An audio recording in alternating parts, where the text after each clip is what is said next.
Hi, I'm Nikki Lowe, and welcome to the Wisdom for Working Mums podcast show, where I share insights and interviews that support women to combine their family, work, and life in a more successful and sustainable way. So welcome, Joyce. Thank you so much for joining me on the podcast show. Thank you, Nikki. It's lovely to be here. It's very strange being on the other side of a podcast. Yes, because you're normally the host of yours. Yes. So I really appreciate you making time for this, because I know you've been incredibly busy since your book launch. Yes. And I would love if you could kind of give us that brief overview of the idea behind Don't Fix Women and actually how it came about. Yeah, absolutely. So I think we're still so far away from kind of closing gender gap in economic participation and opportunity. So we're still like 268 years away from closing this gap, according to the World Economic Forum. So it's unbelievably, I still can't get over the fact that's, like not even my children's children.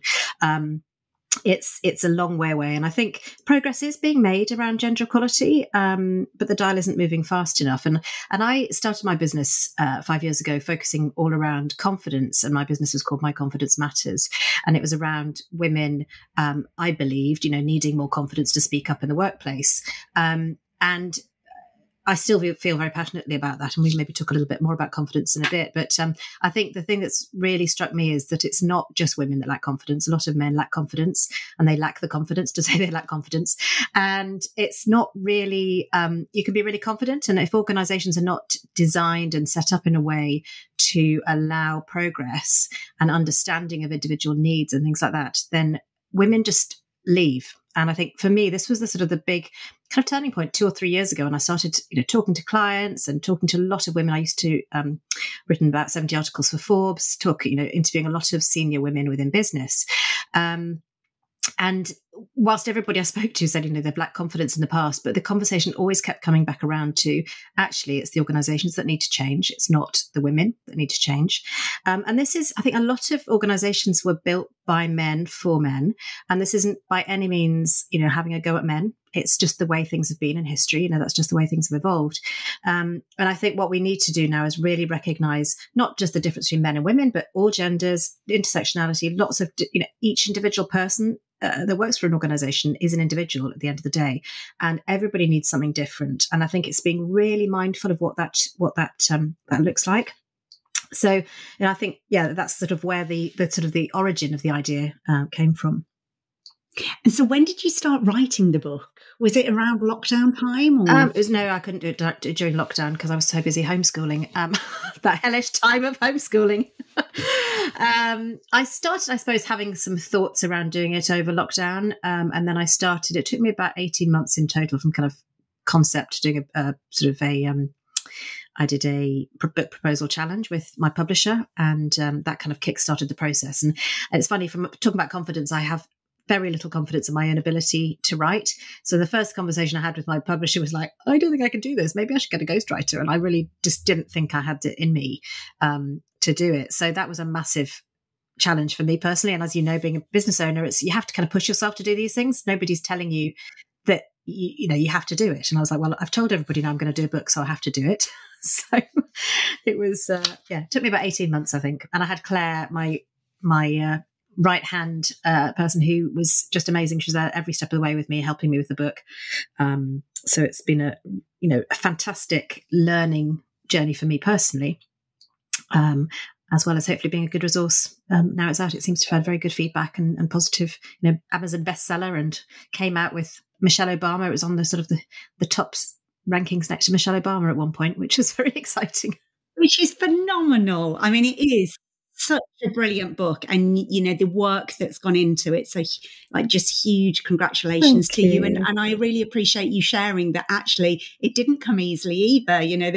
We often assume that authors are like, oh yeah, just they totally own their identity as an author. So I appreciate you sharing that. And it was actually the analogy I used in the book was a kind of career mountain, rather than it started off being a ladder, but then I realised very quickly that actually it's not a ladder anymore. Everybody has squiggly careers. We have, as Helen Tupper and Sarah Ellis will talk about, that you have this kind of squiggly career and you go up a mountain. And for me, it wasn't just the analogy of the book; it was like a mountain, climbing the mountain, writing the book as well. But it's nice to be down the other side. Yeah, absolutely. So if we talk about like this concept of fixing women, because as you say, and I've fallen into that in my work previously, it's almost so deeply ingrained in our culture. Can you share kind of what are some of the common misconceptions or stereotypes that we kind of come across with this that contribute to the problem? Yeah, and I think confidence is a big one, as I talked about. And I think, I was guilty of this because I set my business up thinking it was that women needed more confidence. And actually, I've learnt over time that it's really important. Everybody needs to have confidence. But I think that's something that, it's not just about women lacking in confidence. Women often just talk about it more, I think. So that's one, I think. And I think with that, in particular, I think women maybe lack confidence, possibly a little bit more than men, if they're in a caring position and they're maybe doing, childcare, or they're, having lack of sleep and that sort of thing, or potentially, other situations in their life. And they don't have the time to practice or prepare for, if you're doing a presentation. A lot of the time, organizations might say, right, we've got to present something in the morning. And a woman might be thinking, I've got to go home and do my second job now. So I think there's that potentially is probably where the sort of confidence, gender split might come, I guess, if there is anything like that. And I think there's another concept that people think, women who have kids don't maybe like working. This is like mass exodus. And we've actually just done a piece of research that we launched last week called Why Women Leave. And we surveyed 4,000 women in this survey, which was an incredible number of women we heard from. And actually, one of the really positive things was people were really positive about working. So 67% spoke really positively about the culture of their organisation. 82% spoke positively about the team they worked with. So, women are really happy in working. And this is despite having, if people have children, menopause, we found that there was a sort of propensity to leave of about 38% in the next 2 years of women, and having children and menopause symptoms didn't have any impact on that. Yeah, I saw that in the report actually, and I'll link it in the show notes for people because it's a really fascinating piece of research. And I was really intrigued by that. I was like, so are we. So, and the thing about age, that age doesn't have much of an impact at all on whether, we sort of always assumed that perhaps, during motherhood or maybe late, 40s, 50s, when people are maybe experiencing menopause, they might drop out of the workforce. But it seems that actually, even with, women who are going through menopause, they rank menopause symptoms as like number 11 out of kind of big factors. And things like culture, line management, career progression, day-to-day work and amount of work are the kind of top 5 things that people say would be the biggest impact for them leaving, which is really interesting. Absolutely.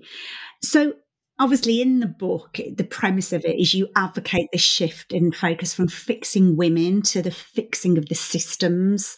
So what are the kind of things that organisations and leaders need to be thinking about to empower women instead of almost like trying to change them? Yeah. And I was having a think about this question actually, and I do love my alliteration. So I've come up with 3 C's.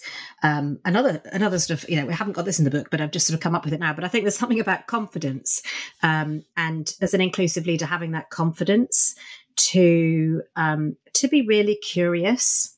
And, for example, line management, I think is a really key thing. We know this from our research, just not just this research, but other research as well. And bad line managers can be detrimental to anybody's career, but especially for women. I think when line managers don't understand things like what I call the 4 M's, which is monthlies, miscarriage, maternity and menopause, and caring responsibility. So line managers who are not curious, who don't have that confidence to have those kind of conversations, is when I think that's sort of some of the basic things we can try to sort of change and shift within organizations. So the kind of 3 C's is confidence to have that conversation, be curious, and coach. And sort of coaching can come in, coaching, mentoring, sponsorship, I kind of put in that sort of bucket. They're all very different things, obviously. But we find that organizations that have a coaching culture, so asking the right questions and listening, is a really great place in terms of creating an inclusive organization. That's a really great place to start. So that's, I think, what I would if you want some sort of simple ways of thinking about it. And obviously I talk about in my book about the PACE framework, which I know you were sort of quite keen to talk about as well. Yeah, can you share a bit more about that? Because I thought that was a great kind of model and talks about the kind of 4 traits. Yeah, and I think I interviewed a lot of people for my book, including lots of business leaders, CEOs. I was really interested to talk to a lot of male leaders, because I've written the book for male leaders. It's not a book written for women. Obviously women enjoy reading it and it's very useful, but it was actually written from more of a business mindset. And the people who I spoke to who were really doing well around this had these 4 traits, which I've called the PACE framework, and it's sort of called the pick up the pace. So P is for passion, A is for accountability, C is for curiosity, and E is for empathy. So passion. I mean, a good example of this is somebody called Nathan Coe, who's the CEO of Auto Trader. And just when I spoke to him, he was so passionate about this. It was like part of, talk about, D&I and his DNA. It's part of what he did every day. He'd come to work and it was part of his agenda every day. It wasn't something he'd put on his agenda once a year to think about, which a lot of organizations and a lot of leaders do. They're like, oh, got gender pay gap reporting. Let's get the HR team in and see where we're at. And then they forget about it for the rest of the year. And people like Nathan were just so passionate about it. It was really makes a difference, and that results in great profitability, and they've got 50-50 women at the top and that sort of thing. So it's really does make a difference. Organizations that had leaders who were really accountable, and they've sort of set themselves up and said, like, we're going to do this. This is what we're going to achieve, and being really sort of, again, passionate, but also kind of nailing their whatever it is, sails to the mast, whatever the expression is, really sort of saying, this is what we're going to do and I'm going to be kept accountable to this, and not leaving it just to the HR team. Curiosity, as I've said before, this is, I think, one of the most important things that leaders can do, and not just leaders, anybody within an organization, being curious and not being afraid to ask questions if you're not sure, and it's okay to not know the answers. I was at an event recently, and I met a trans man, and I was interested to find out a bit about his experience of menopause, because I was thinking, I've never had this conversation, and I could have just not even brought the subject up, but I was really interested, and I said, look, I'm probably going to say all the wrong things here, and please forgive me if I do, but I'd love to know what your experience has been, around the menopause. And so interesting. And I think often people don't say anything because they're just too scared. And they don't want to say anything. I've actually got quite an interesting experience. I'm vice president in my spare time of the East of England Co-op, and we have a board of 16, 13 of whom are women, which is quite interesting. And the exec team recently, the chief operating officer has done an amazing job at putting period products into the facilities. And I'm now sort of openly chatting about periods at work with the men on the team, and it's brilliant that they're he's willing to talk about it and bring it up at board meetings and that kind of thing. So it's those kind of things are really interesting. Brilliant. And what I love about what you say there is that often being curious puts us in places where we feel a bit more vulnerable about having the conversations about, am I going to say the wrong thing? Do I know enough to step into this conversation? And well done for role modeling that, because with that trans man, and I imagine the insights you gained was so insightful because of that.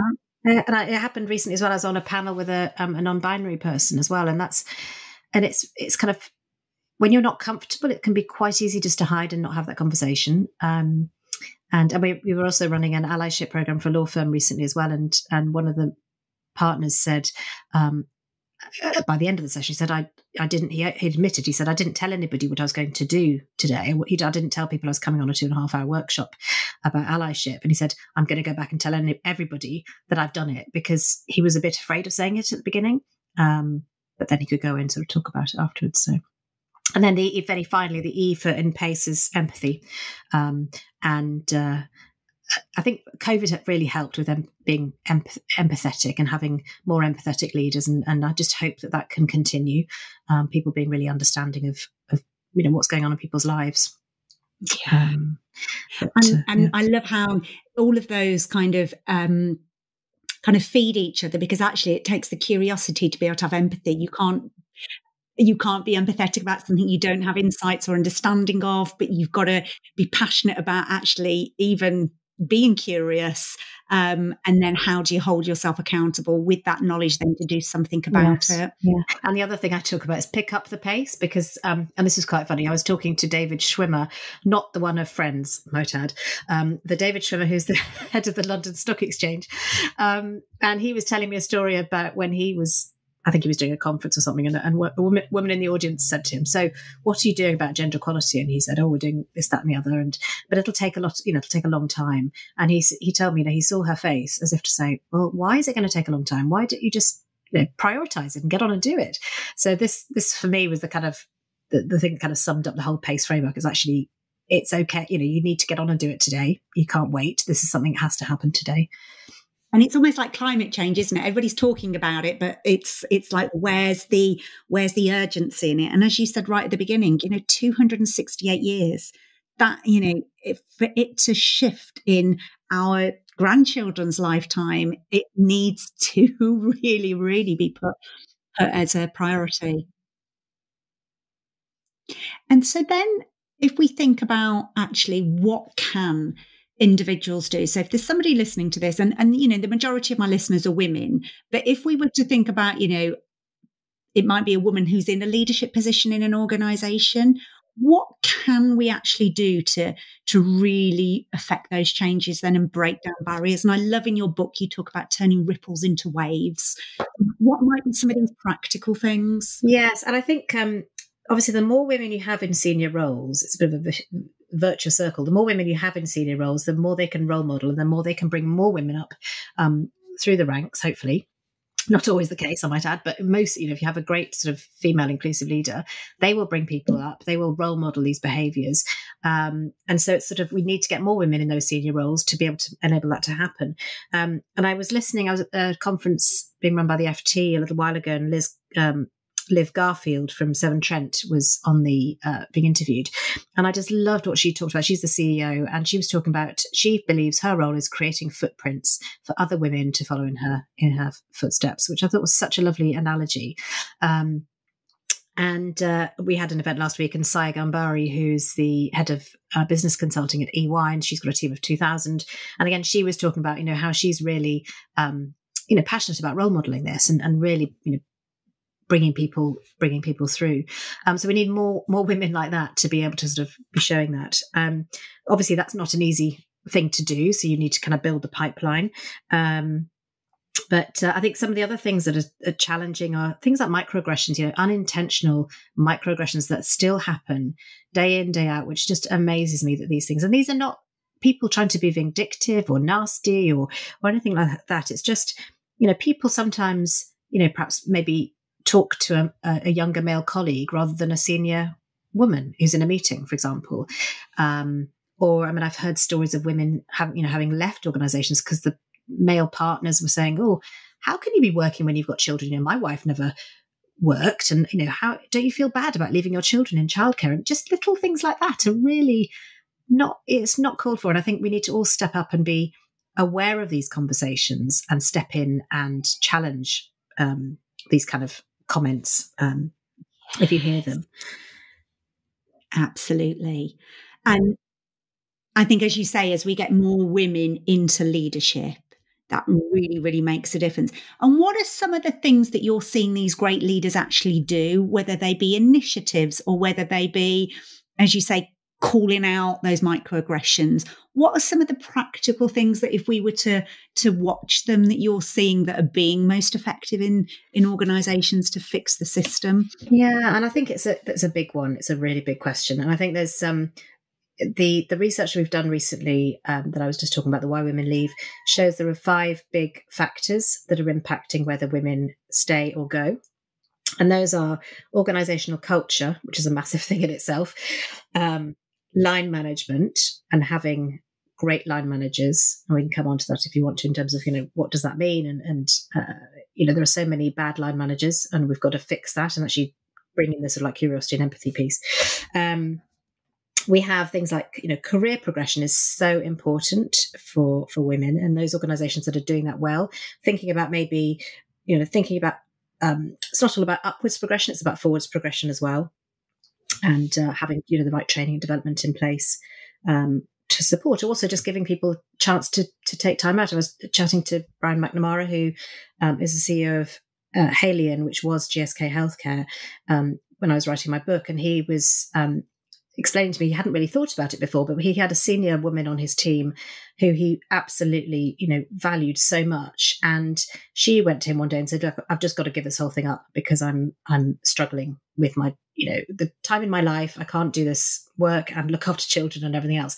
So he said to her, just let's work it out. Let's find a way to do this. And they reshaped her role. They made sure that other people were reporting, took on her reporting lines. And she went down, I think, to a 3-day week or some different sort of type of flexible working. And that, after a year or two, she then went full time again because that was her, her situation changed. So I think those organizations that are being really aware of things like flexible working, whether that's not necessarily from a location perspective, where you work, because that's got quite popular now after COVID, but thinking about the kind of how you work, whether that's compressed hours, whether it's job sharing, whether it's part-time, and just throwing the rule book out about how work is done today is really vital. I think that's a really, one thing that organizations can really, and that's part of the culture piece. That's, to me, is fundamental part of the culture of organizations. And I think what was coming to mind as you were talking is just making organisations more human-centred. Because, as we say, rather than being this fixed model that, as you said, historically was set up by men for men, is just kind of going, well, what do human beings need?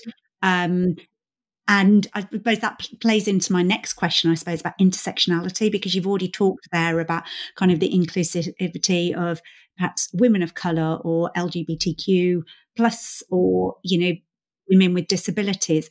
Are there any specific nuances with that is worth us kind of speaking to? Yeah, and I think, again, it's often people are worried about saying the wrong thing. I know I'm in that place. I'm very comfortable talking about gender equality, but when it comes to other, ethnic diversity and that sort of thing, I'm always worried because it's a moving landscape. And I think, worrying about saying the wrong thing is front of mind for me a lot of the time. I'm just worried about saying the wrong thing and I don't want to get criticised for it.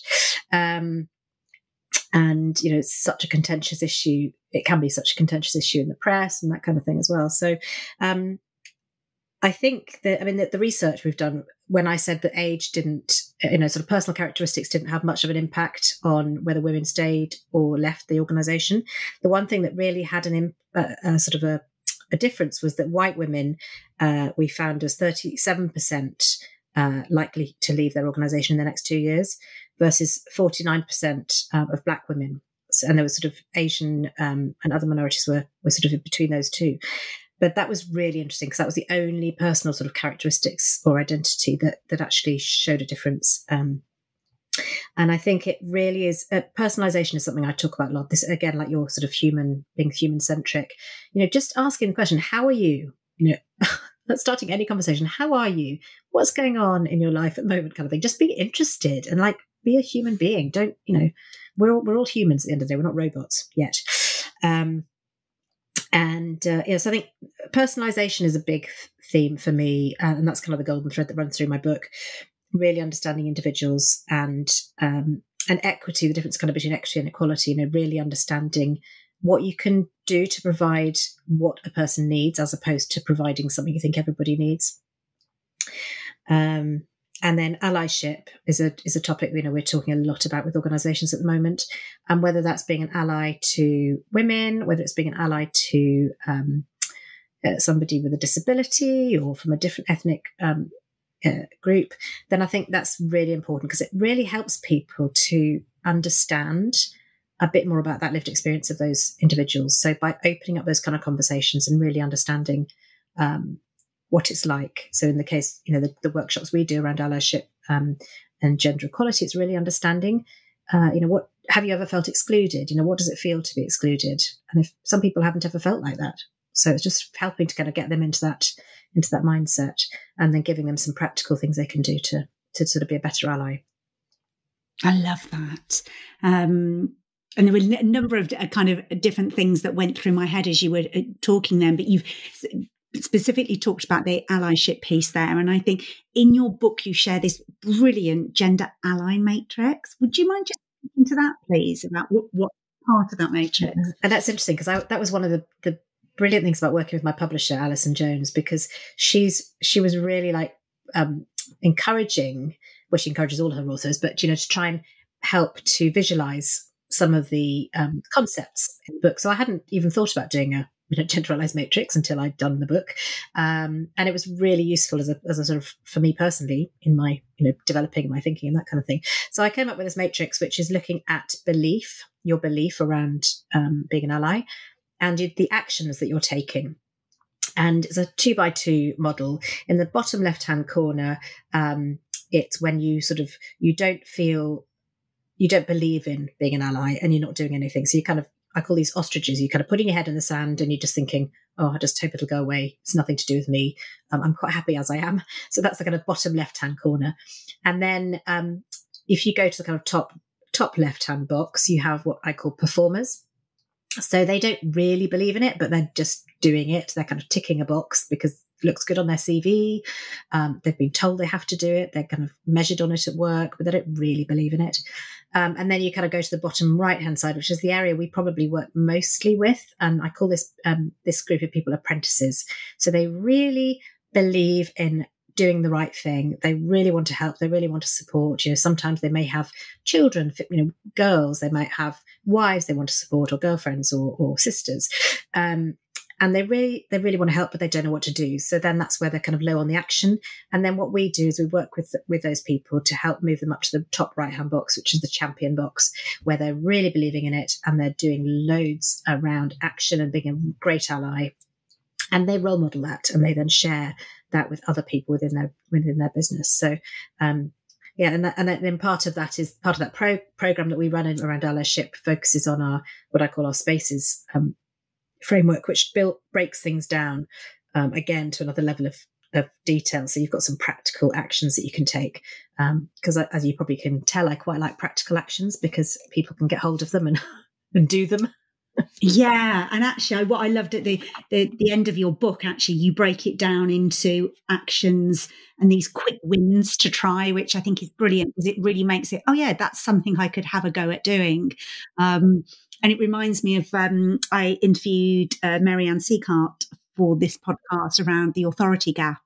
And when she was talking about this kind of allyship, and particularly around the inclusive piece around intersectionality, she had interviewed somebody that was doing reverse mentorship. Yes, so they were getting people in the organisation that might, come from one of those minority groups, and understand how that experience is for them and be mentored by them. And I thought, oh, that is such a kind of forward-thinking mindset. Yes, absolutely. And that sort of comes into the sort of the inclusive leadership piece we were talking about at the beginning about my 3 C's. And I kind of rolled in coaching and mentoring, reverse mentoring, sponsorship, all those kind of things into one there. But absolutely, reverse mentoring, I think, is a fantastic way to not only give, if you're talking about women, to give women confidence. So I've talked to reverse mentoring partners who've been maybe a CEO who's been mentored by a junior woman within the organization. So it gives that junior woman a massive opening to sort of share her sort of experience and gain confidence in speaking to the CEO, which is phenomenal if you can make that work.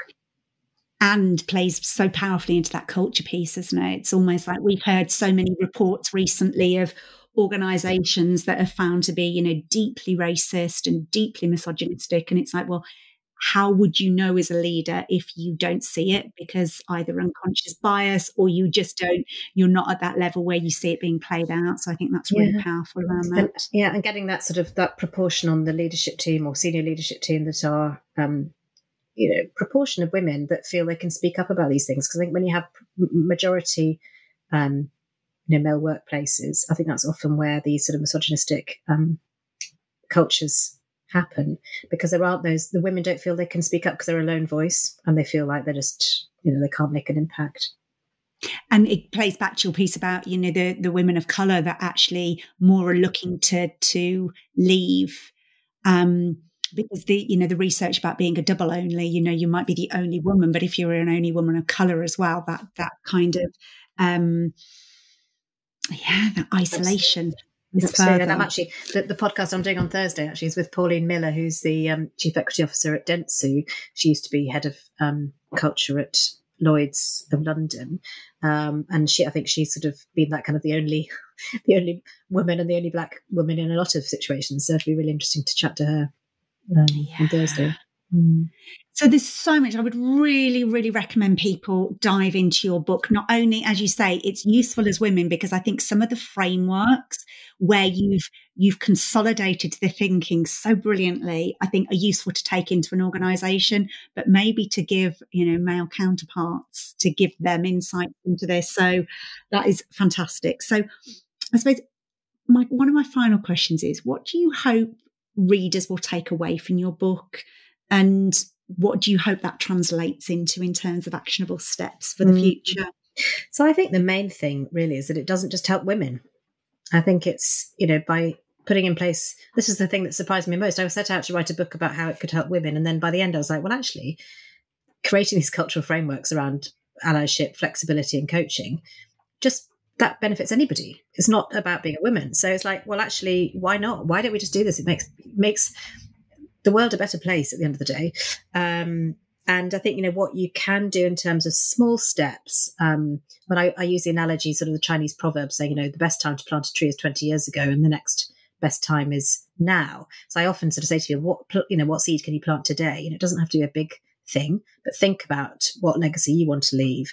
And there are some small things that, you can do really, really easily. I mean, things like, I was talking to an organisation this week about special leave, because this came up in our research as well. And it was having leave that's for things like, maybe wellbeing leave or leave for carers or things like that actually it's not that difficult to sort of put something like that in place. And it makes a massive difference to people if they're thinking, I don't have to take holiday, or just make it really clear. So that's something I think, organisations can do. And also things like putting sanitary products in toilets. And it sounds very basic, but that can really help. Thinking about things like non-negotiables. So in a team, if you're having a team meeting, maybe looking at everybody's diaries and saying, so this week, what are your non-negotiables? Whether this is, men or women, or any gender, what have you got coming up this week that's non-negotiable for you? Do you want to do a yoga class? Do you want to take a dog for a walk? Do you need to, what do you need to factor in? And we'll make sure we respect that time and really make sure that's, non-negotiable for you. Things like job sharing that's not necessarily a small thing, but I really want organizations to really think about flexibility and allowing people to do work in a different way. Now we've got the law, coming in about requesting flexible working from day one. I think it's really important for organizations to throw out the rule book and think, how can we organize our lives and work differently? I think, there's something amazing for women in particular who can do job sharing, where they come back, say, from having children, that they might not have gone back into the workplace, but actually if they could do a job share and the organizations can make that more of a reality, I think that would be so beneficial. And you get so many more women, I think, coming through the door back into the workplace. So not little things. Sorry, that's quite a long list of small things, but smaller and bigger things. I think they all kind of stack up, don't they? There were some really kind of tangible, actionable things there that can stack up. And what I'm hearing loud and clear, and which is, it just makes me feel so kind of optimistic about the future for all of us, is this piece around, as you say, about personalisation, about actually how we can make organisational life support everybody, and so that they can show up and do their best work, but also live well while they're doing it. So thank you for the work that you're doing to kind of contribute to that. So where can people find out more about you and your work, Joy? Where would you kind of point them towards? Well, I mean, if you want to connect with me personally, go to LinkedIn. I'm Joy Burnford on LinkedIn. I always love to hear from people. And if you're interested in finding out more about the business and what we do, we work with organisations to advance gender equality, and especially around the retention of women. So if you're interested to find out, for example, why women leave your organisation, looking at the research we've just done, get in touch with us. hello@encompassequality.com. And if you're interested in adding your company's data to our sample of 4,000, so you can benchmark what you're doing and how you can sort of look alongside that, then let us know, and we'd be really happy to have that conversation. Or anything around allyship, or sort of any of the topics we've talked about today, sponsorship or reverse mentoring. And if you want to put any of those things in place, then do get in touch, and we would love to have a conversation. Brilliant. And I'll put all of those links in the show notes so people can access them. And it's just been great to catch up. I know we've been trying to have this conversation for a little while, so it's great to dive into the book and your work. So thank you, Joy. Oh, thank you so much for having me. It's been a pleasure. If you've enjoyed this episode of Wisdom for Working Mums, please share it on social media and with your friends and family. I'd love to connect with you too. So if you head over to wisdomforworkingmums.co.uk, you'll find a link on how to do this. And if you love the show and really want to support it, please go to iTunes, write a review and subscribe. You'll be helping another working mum find this resource too. Thanks so much for listening.